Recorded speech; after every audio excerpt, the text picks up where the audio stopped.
Morning, everybody. We What's going on? We slanted. A little bit. Well, you adjusted the tripod like an idiot.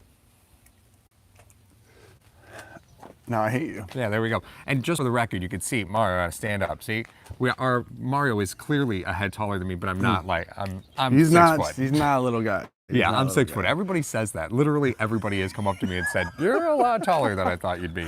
Oh, what? Yeah. So good morning. What's up, everybody? Well, morning to some of us. For all our friends over on the West Coast, on the very West Coast. Yes, and those of you in Europe that are watches at 6 p.m. Yeah. So no, I'm just good morning, Stephen. Good morning, Hunter. So there's a bunch of stuff that we want to get to. We obviously haven't taped anything for today yet for content for the week. No. So we're gonna get there, right? We'll. Oh yeah, thanks, Kevin. Yeah, these are great shirts. Mario actually got a shirt the other week. I mean, I'm in Five Below, and that's staring me in the face. Yeah, you can't knock this. You can't knock this. So we're obviously outside my place in beautiful sunny Lockport. Gorgeous day outside. We haven't recorded any content for this week, so you guys get the first crack at us. Yep. Anything you want to talk about? P Sizzle is in the house. Thank you very much, Smiley716. I heard a very disturbing thing about you this morning. I can't really imagine what that would be. Apparently, your son told your wife to inform me that you didn't have any sour cream yesterday. No, I did not. So what happened? I had to put ranch on a taco. It was too spicy. It was too spicy. I couldn't do it. This is officially over. See, I couldn't do it. I had to. That's okay. I don't do spicy. It wasn't my tacos, a leftover taco, so it was Hey, it was a long story. I ain't mad at you. They're gonna take care of it for me. I know, right? Yeah. But yeah, we. I mean, it's great to. I mean, if people are starting to pile in now, this is really great. We do really have a big announcement, and because I'm horrible at doing these things, I'll just kind of feed in parts when Paul's saying it. Yeah. So I can't. So first up, I want to welcome Believers Talk, Joe over at Believers Talk. Thanks for joining with us this morning.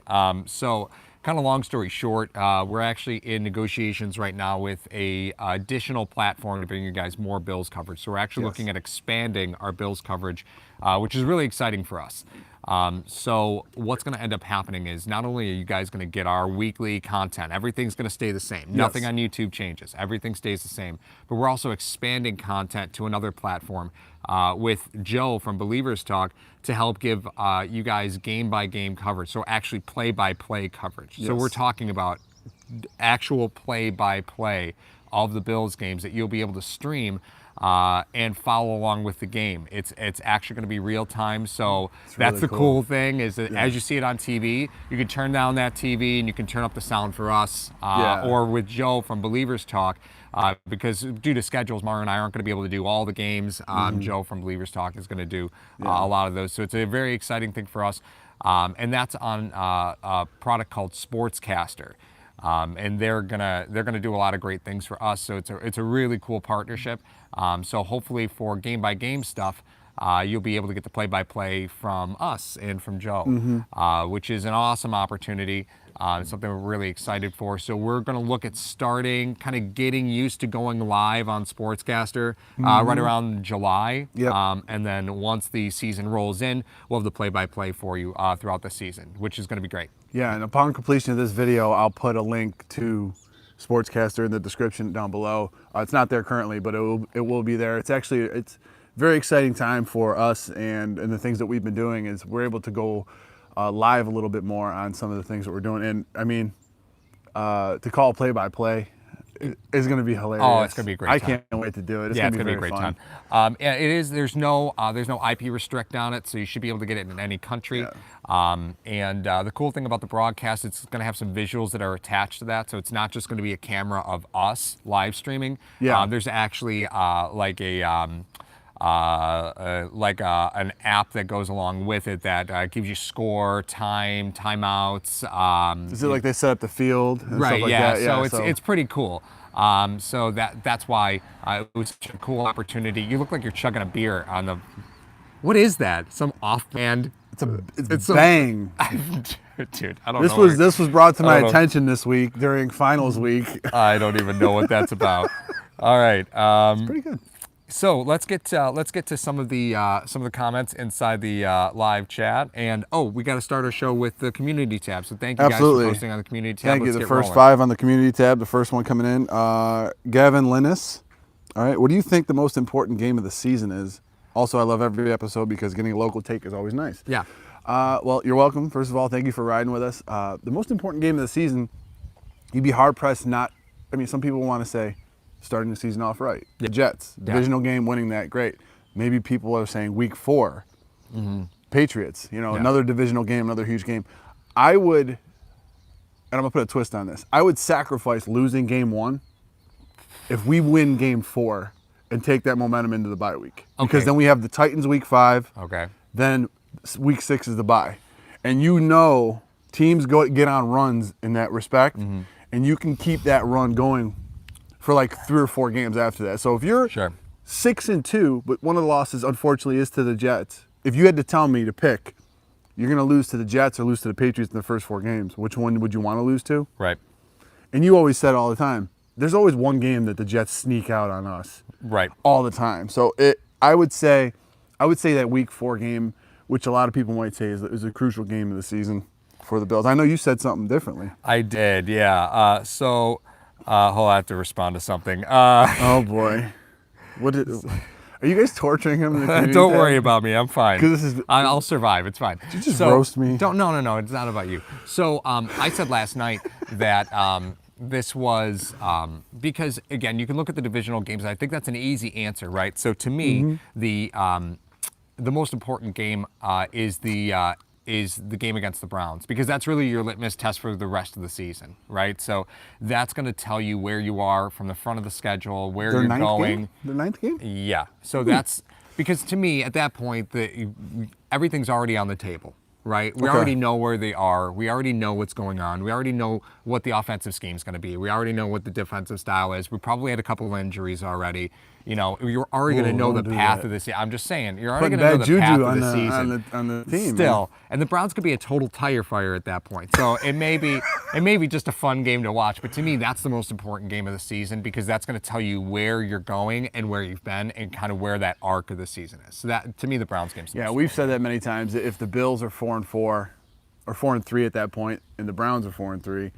There's 2 completely different 4-3s could be, because of the expectations. We're going on with the Browns now, because it's like they're putting all their chips to the middle of the table right now, and the Bills are like, listen, we're still kind of trying to develop what we have on here offensively, and we know what they have defensively. Joe from Believer Talk, most important game is the Eagles game because he'll be there. Ooh, nice, that's fun. Joe. Yeah, that's fun. The Eagles game. That's gonna be fun. It's gonna be a fun game. I don't know if Wentz will be there. Probably Joe will be there, but Wentz won't. Joe, can you throw a football? The Eagles might call you. Okay, Matthew Ronkowski, always a good stuff. What do you think would be the most effective offensive scheme, considering the talent we have? Since I have my doubts, and you both do too. Okay, full transparency, I did respond to this comment on the community tab, and I said any offense that doesn't involve Brian Dable's fine. Okay, so that was my initial answer. I'm going to expand on that a little bit, right? So obviously everybody talks about that new wave of RPOs, right? That's always the new wave. It's the next thing. And unfortunately, it's been the new thing in the NFL for like a decade now. But to me, when you start looking at the traits of the receivers that are on the team, the traits of the offensive line that we are assuming is going to start, and then Josh Allen, right? You've got this big arm. But what do we have? We have receivers with a ton of speed, right? Yes. So you have to imagine that they want to go vertical as often as possible, right? That they can, yeah. Right, exactly. So that's always going to be the onus of this offense, is to try and go vertical. Now, you can't do that without a strong run game, right? Because you got to take some pressure off the back end. So when you talk about where you see this team going, what exactly do you think how do you get to success? Wow. Well, we've discussed it briefly on a few episodes, what type of offensive scheme we think Dable wants to instill is the one that he had in New England with Brady, which basically is a game-by-game approach, taking what the defense will give you. Right. And he seems to have assembled some similar pieces to the Bills that he had in New England, as far as that goes. With the exception of Gronkowski, there's no replicating that monster. But the thing that the Bills have right now that's very unique and that they showed last season is that you have Josh Allen where you cannot just play man straight across the board. What does that do? That effectively helps Allen because then he's able to read zones. He has wide receivers now that know where the zones are and where they can settle into zones, which makes Daboll's life a little bit easier because he has more experienced wide receivers this year. That also being said, the RPOs, you said you need a solid run game. One of the things that Allen is so strong with that gets understated is his play action. His play action is amazing, but you think that he's going to be in shotgun a lot more this time. So I would rather have Allen in a more conventional West Coast, but I don't think Daboll's going to do that. I really think he's going to go to the Earnhardt-Perkins system that I've discussed before that the Patriots have ran to perfection. It's a game-by-game thing. So like I said, you're taking what the defense gives you. So there could be weeks where Brady throws the ball 45 times. There's weeks where the Patriots run the ball 45 times, and you can't get, which makes it not only frustrating for fantasy owners. It makes it frustrating because you're just saying, okay, you want to play cover 2? Sweet. We're going to go with this. Oh, you want to play man? Okay. You want to play nickel? Okay, sweet. We're just going to take, that's why the Patriots are so boring to watch because they take 3 and 4 yards a pop all the time. And they don't do anything really explosive. But the thing that the Bills have, that they haven't had for a long time, is that you have to cover every square inch of the field with Allen. So if Daboll wanted to get him on the outside, which is something you typically do if your line is struggling, that backside safety can't just flow with Allen. He has to stay in his spot and stay on his landing, and you can just sneak a guy up that sideline. Allen can hit him. So I mean, from that standpoint, we're still a mystery of what they're going to run. Well, I mean, often what you're talking about there, that play that you just illustrated, oftentimes it's your tight end that's leaking and going. You're in a play action game, and that's another position that's a big question mark. So it was in the comments section. Kevin Healy read an article that suggested picking Jordan Reed up from Washington to add to the tight end position. Jordan Reed's an absolute freak. I love Jordan Reed from a fantasy. Throw that anywhere, Mara. That's fine. I'll pick it up later. Don't feel like putting it in my hand right now. So Jordan Reed's an absolute freak, but I mean, you're talking about a guy who's had consistent injury problems, right? And while the Bills haven't been afraid of that, when drafting guys who have missed whole seasons, right? They do get a little weary about it in the free agent market, right? So a guy with an injury history, with consecutive seasons of missed games, they get a little weird about. Kevin Johnson was a little bit of a change there. Well, it's only a 1-year deal. Right, exactly. So, and they covered themselves with that, so. I mean, could Jordan Reed immediately improve your tight end room? Oh, 1,000,000,000%. Is Washington going to take anything they can get for him? I have to assume probably. Well, a lot of people were talking about even when the Bills weren't hurt at tight end position, they were talking about possibly going for Rudolph. And I said, why would you take a guy who Knox is a carbon copy of Rudolph? Why would you take him and then to have 2 of them? I don't understand. I don't understand that. I want to shoot out a good morning to Rick Beam. It's 5 a.m. in Southern California. He's going surfing. We don't surf up here, buddy. I don't even know what that would be like. Tim Ellington mentions the most important game is the Cowboys game because of Cole Beasley's angry Twitter feed. That's gonna be great. Cole Beasley has his own record label where it's only him on it. It's not great. I gotta be honest. Gave it a listen. Oh my God. It's not. There are so many great storylines like that this year, though, for games. Like if you want to talk about the schedule, there's so many great storylines. Like what we talked about. Just to go back to the schedule really quick. I mean, they play the Patriots in week 4, then they have the Titans, and they have a bye. Then they play Miami, then the Eagles.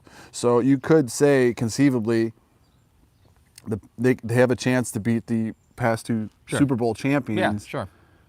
In a 4-week span. You don't think that's going to rise their, make their confidence go insane? Everyday Flash says the Steelers game is that most important game. You know what? That's not hard to argue either. It's so late. When's the Steelers? It's super late in the season, right? Well, it is late in the season. And we had made comments too. I mean, they're playing the NFC least and they're playing the AFC North. So, and no, that wasn't a slip. No, they are the NFC least. So. You always, if you wanted to sacrifice games, you would sacrifice the NFC games over the AFC North 100%. games. But 100%. It seems like those are the more winnable games for them. Yeah, it can be, Because, they won't be facing Elliott in that week. Right? Yeah, probably not. he's often suspended, so it's just Math That's tells so us. funny. So John Patrick's asked Shaq Lawson and Ty Nsekhe for Trent Williams. Unfortunately, I don't think Shaq Lawson has a ton of trade value because of the contract that's attached to him. It's all guaranteed money, so it doesn't really hurt the Bills to trade him. He's free to trade. Kind of. I mean, it's a couple $1 million to get rid of him. Ty Nsekhe, I really think they're going to depend on for that swing tackle role. He is not getting paid. I don't think there's really enough. I don't think there's another player on the team that will be able to do what he will do for you in case of an injury. I mean, if you had to pick a guy that could take his spot if they decide to get rid of him, it would have to be Waddle. But you talk about the dollar amount that you signed Nsekhe for, 2 for 14. Mm-hmm. That is almost starter money. Right. You're talking about for a time. But now he's a swing guy. Yep. Our last 0310 says Paul looks like he should be on the cover of an early 2000s rock album. For the record, I am on an early 2000s rock album. It's so funny you say that. It's just funny that you say that. Yeah, it's yeah. He's a rock star. You guys didn't know that. Songbird of my generation. Sorry guys, it's just the way it is.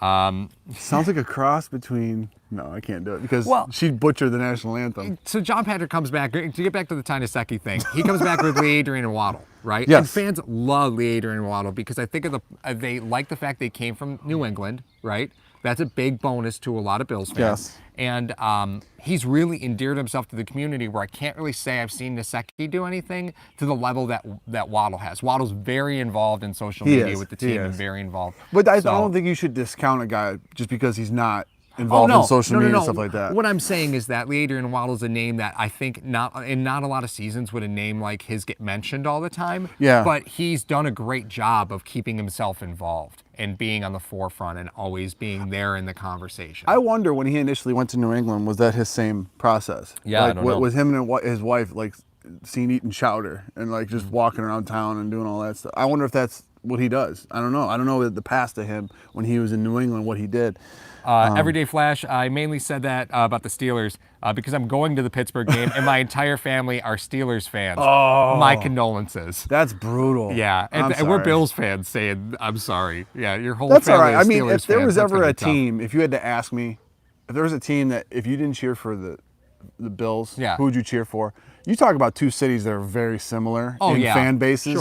Sure. And I apologize to anybody who's had bad experiences with Steelers fans, but I've always had good ones. Oh. A couple of my good buddies that I went to college with, they are Steelers fans, and it was funny. Real funny, quick story. I went back to visit them when they were, because I had moved home, and they were there, and it was just after the game where the Patriots beat the Steelers in the AFC Championship game. They beat Cordell when Brady went down, Drew came in and whatever. Yeah. So I went to go visit them, but I had a Drew Bledsoe jersey. So I went, and this is another story why I had the Drew Bledsoe jersey. But anyway, I went to go visit them. So I get to their apartment first, like, yeah, Granada, just go in, just whatever. I threw the Bledsoe jersey on the ground, and then they come in like 15 minutes later, and they go, "What the Granada?" It was right after the playoff game. They were so pissed off at me. Remember that? What? Remember that great time when Tommy Maddox played? Who was it? I don't remember. We played somebody and they kicked him out of the playoffs, and it was a meaningless game. Wasn't that great? That was the worst game ever. Listen, I almost went to that game. Yeah, That was horrible. Yeah. Horrible. Did you want to do So there was a the question. struggle on the You just tell me which one we're doing. Hall Boy? Hall Boy. I think it's one of his first comments, actually. Yeah, I agree. If you could pick one player from any team, no wide receivers, and insert them in the Bills roster, who would you pick and why? I was very torn with this because you know my love for Bobby Wagner. Yep. I think that guy is the best linebacker in the league. Yep. I will go to, and it kind of hurts to say it, but the two guys that came to mind immediately were Anthony Barr and C.J. Mosley. Yep. Because I still love the idea of pushing Tremaine Edmonds to the outside. I know not a lot of people like that. That's the hill that I'm willing to die on. And I know the hill you're willing to die on is the Deion Dawkins hill. Yeah, absolutely. It's just fun. This is tough. pretty predictable, guys. This one's pretty predictable. It's just tough for me because and it's weird that I go defense of one guy you'd want to add. Yeah. It's tough because when you take a receiver off the table, it seems like that was part of the question. I know There's that's no what's so receiver. great about it Yeah. because if we had to pick any receiver to put on the Bills, I mean, we could pick 5, 6, 7 of them. Yeah. Sure. But it's interesting we didn't decide to go with offense. Yeah, I did. That's interesting. I am going to go offense. Okay. So for those of you who have been fans of hashtag for a while, you know that I've not loved the move of Deion Dawkins, left tackle. Right when he was drafted, I was like, great, he's going to play. He's going to be a great guard, right? Because of lateral movement, I thought coming out of college was a problem for him. So to me, if I could pick one player off any team, again, removing salary, removing everything else, it'd be Tyron Smith from Dallas. Just give me that left tackle. And lock that in, and then we'll figure everything else out. Just give me that franchise guy. Trent Williams is another one that you could talk about. Give me that franchise left tackle. Just put that guy right there, and then we'll be okay. Ooh. Now we've already got a franchise center because we're paying Mitch Morse like one. Yeah, is it Morris or Morse? M-O-R-S-E. Mitch Morse. We're paying Mitch Morse like a franchise player, right? So the Bills brought in enough on the rest of the offensive line. I think they'll be all right. But to me, Trent Williams is a great one. So I think somebody mentioned that in the comments section. Just it escapes me who mentioned that. And Tyron Smith. Those are the two for me. What would you do for season tickets? I saw that in the community. I saw that. Tab. Yeah, that was Adventures with Dan. Yeah. What would you do for Bill season tickets? Craziest thing I would do for Bill season tickets? I would wear a Brady jersey in the mall. I can't think of crazy things I would do. I don't know because I haven't had season tickets. I try to go to at least 1 or 2 games a year. Mm-hmm. But the craziest thing I would do for season tickets, I don't know. It's weird now because I'm a dad, so if you ask the 20-year-old version of me, I'd probably do some stupid. Oh yeah. But now I'm like, no, I can't do it. 23-year-old Paul would have done some highly questionable and suspect things for season tickets. 36-year-old Paul just doesn't want to go to jail today. That's kind of where the line gets drawn. And that's usually par for the course when you get in a car with me, or almost going to jail every once in a while. Yeah, that's true. So let's hit up the comment section to kind of go back to the player conversation. Those of you just joining in, thanks for joining us. Yeah, thank you. So Steven says Zach Ertz is somebody that you'd add. I mean, a player like Zach Ertz, you put him on any team instantly. Oh, yeah. Paul Berg, I couldn't agree. Dawkins needs to be moved. Let's see here. Ryan Lasel, what's up, Ryan? He says one position the team needs to focus on during training camp cuts. There's a professional courtesy. I'm answering this question. For who? Ryan Lasel. What position do the Bills need to cut during training camp? One position. Yeah. The fullback? Yeah, fullback I think is a great one. That's the one. That's a fair answer. That's a very fair answer. Good to see you this morning, Ryan. John Marlowe brings up Milano. Here's the thing with contract extensions. We talked about this in another episode. What'd you say?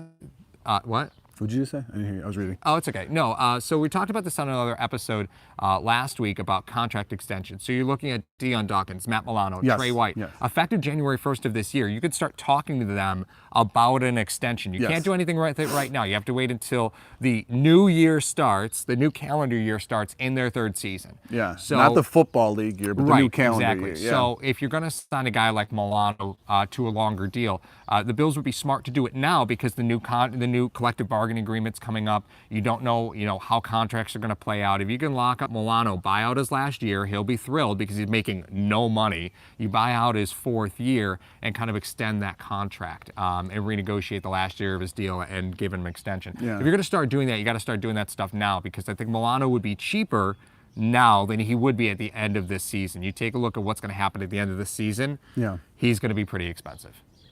He's going to be really expensive. Yeah. If you're waiting until the end of year 4 to try and get him on an extension.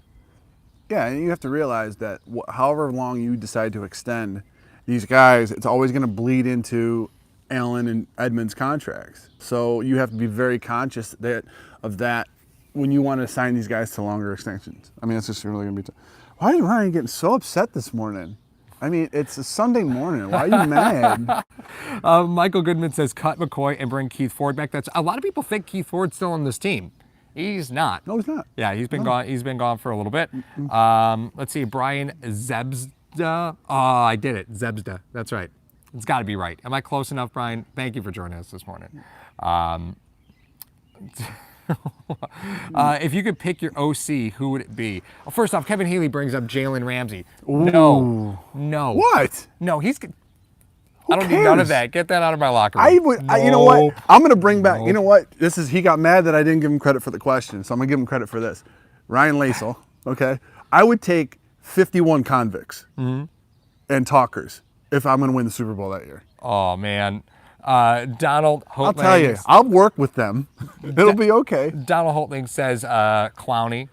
We've had too many. Oh, yeah. Yeah, we've talked about Clowney before. He's still an option. Well, I know, but now that you've got Jerry on the extension, I think that takes a player like Clowney off the table. Like, again, if we're talking no contracts, no anything, of course you take, of course you consider taking a player like Clowney. Yeah. But once you start figuring in the contracts and all that, now that you've paid Jerry a little bit, I think they're kind of done. It's tough because it starts to bleed into everybody else. Oh, sure. Absolutely it does.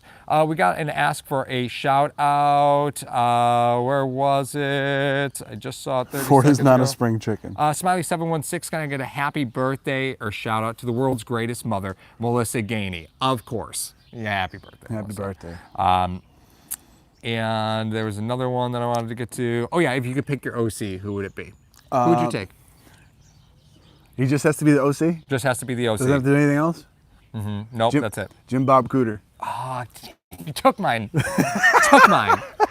Not only is it one of the greatest names in football, because it is, there's no debate over it. You know what, though? McCarthy doesn't have a job either.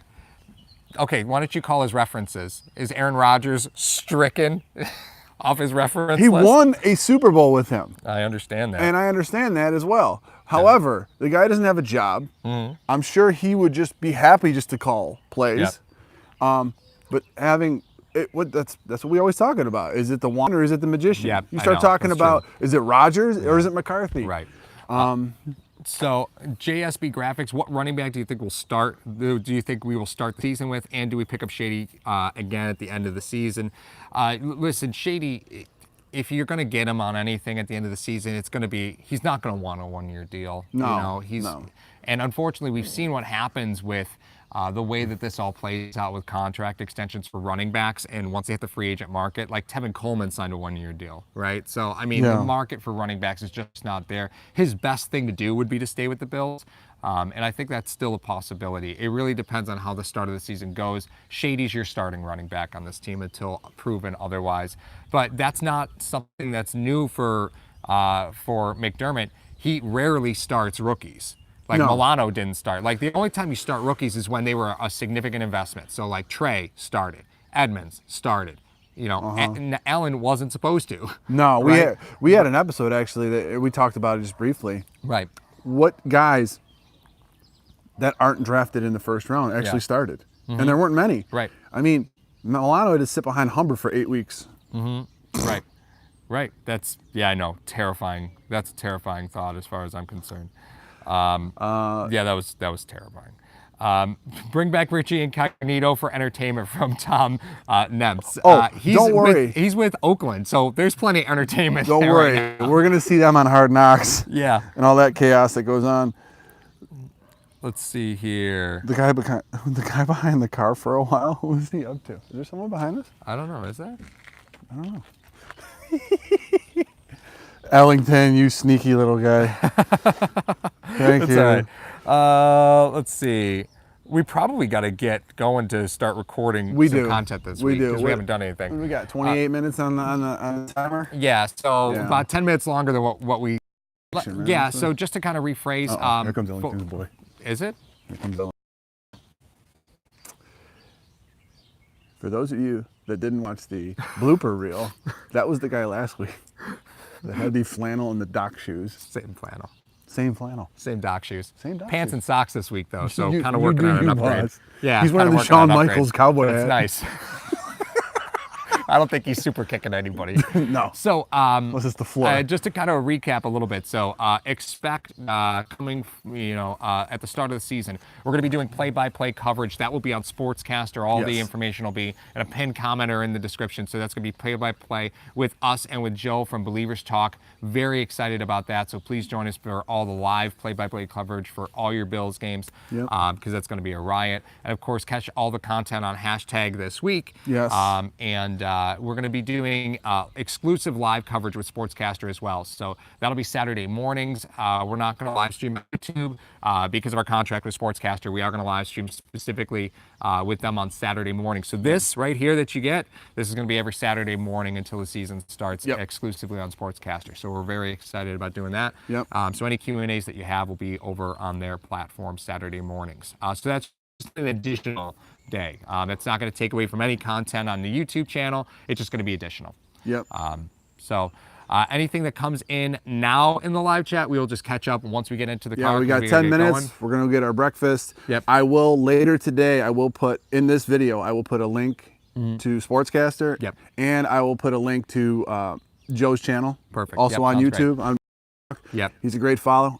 And let's get Joe to 1,000 subs, guys. Let's do that. Yeah, let's get Joe to 1,000 subs. He's super close. He's at like 740 something, he's 750. That is the torturous. It is. It's the worst number because it's you gotta go follow him. You gotta go follow him. So you guys enjoy your Sunday.